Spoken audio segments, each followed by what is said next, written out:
It is time for another iPhone tips and tricks video, and in today's video I'm going to share 10 iPhone tricks that you must know. But before we get started, don't forget to give me a thumbs up if you enjoy this type of videos, and make sure you comment down below in the comments what's your iPhone model, because I would love to know.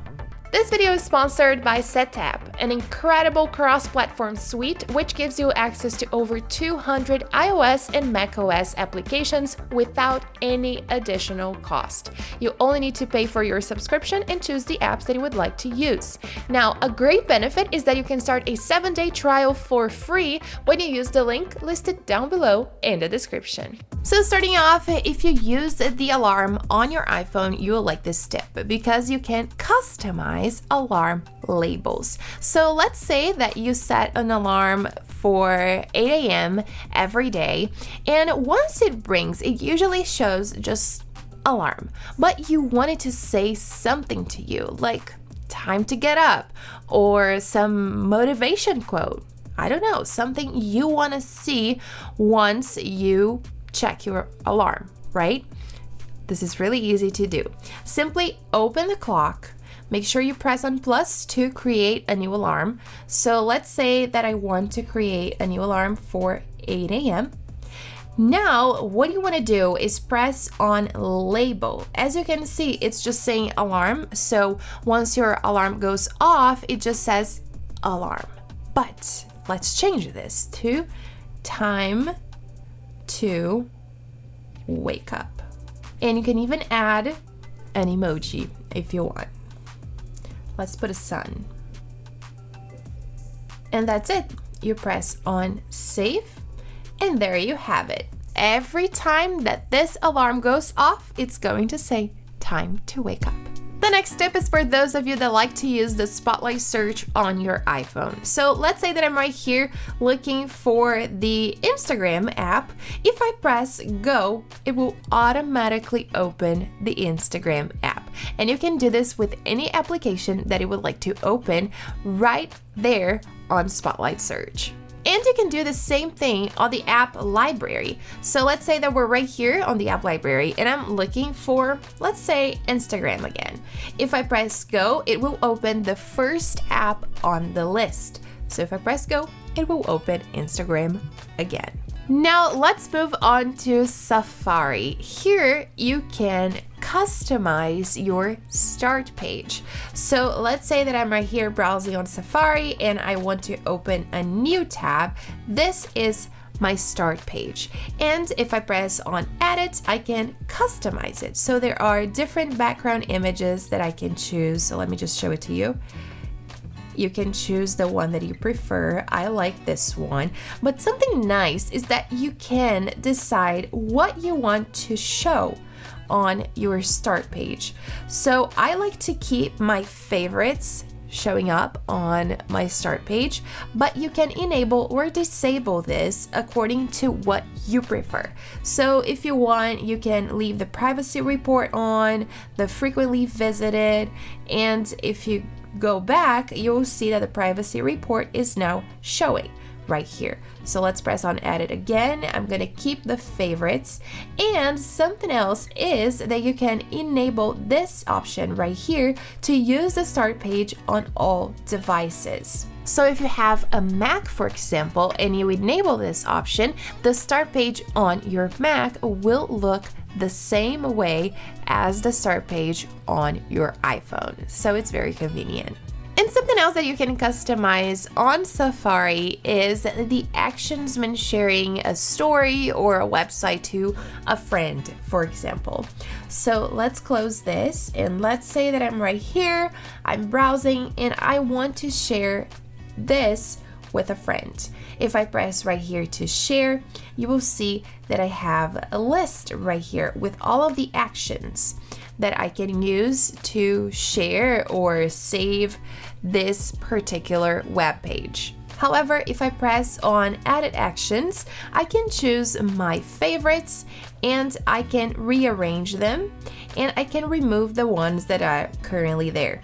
So if I press on Edit Actions, I can choose my favorites. So they're going to be always at the top of the page. So here I have Add to Home Screen, Add to Favorites, and Copy.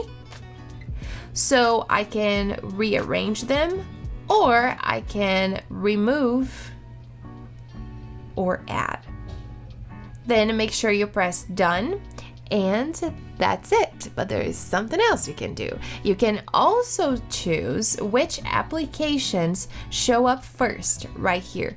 So press on more, and here you have a similar list, right? Press on edit, and you can do the same thing. You can rearrange them and add or delete applications that are showing up before. So here I like to keep WhatsApp and Instagram, but for example, I could add Telegram, messages. You can keep the messages at the top. So once you press done, you will see that the messages are now showing up first. The next step is for you to format a text on the Notes app. So here I have OneNote, and let's say that I want to format this text right here.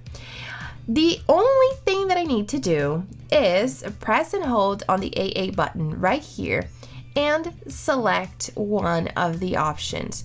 Once I lift my finger, it will automatically format the text for me. So you don't need to press the AA button, choose it right here. It's a lot more difficult in my opinion. So simply press and hold and choose the option that you prefer.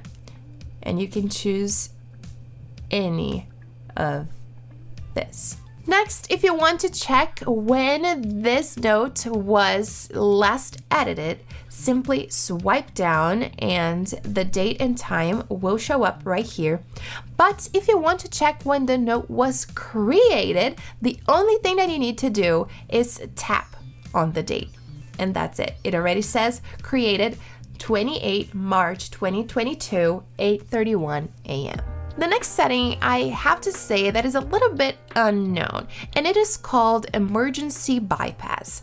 And what this setting does is that it allows your iPhone to ring when a certain contact is calling you, even if you have the silent mode on. This is important because let's say that you know someone that will not call you unless it is an emergency. You can enable this feature, and even if you have the silent mode on or do not disturb on, you will still receive that particular call. And to enable this is very easy. Simply open the contact that you want to enable emergency bypass for, press on edit. Right here on ringtone, press on ringtone and enable emergency bypass. And it even says right here that emergency bypass allows sounds and vibrations from this person even when the ring switch is set to silent or when do not disturb is on. So this is a very important feature on your iPhone. Now, if you're like me and you download tons of applications on your iPhone and you forget about them, you'll like this tip because you can delete applications right on the App Store. So if you go to the App Store and you go to the recently updated applications or to the list of applications that need updates, I always leave mine on automatic so I don't have to worry about it. But if you go to that list, you will see all of the apps that were recently updated or the apps that you need to update. And here it is. You can simply delete an application right here. You don't have to do anything else.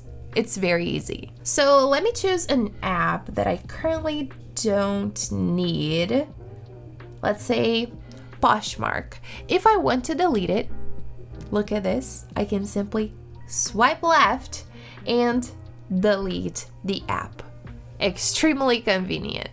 And last but not least, if you use iMessages, you will like this tip because if you want to resend a text or a bunch of texts, there is an easy way for you to do this. So let's say that I want to resend all of this hi that I sent to my husband. Simply press, hold, and drag the message, tap on the other messages that you would like to resend, and drag and drop them right here. Then you can simply send the message, and that's it. You will send all of the messages that you chose in one. And these are the iPhone tricks for today. If you enjoyed the video, don't forget to give me a thumbs up and subscribe to the channel if you haven't subscribed yet. Thanks for watching, and I'll see you guys next time.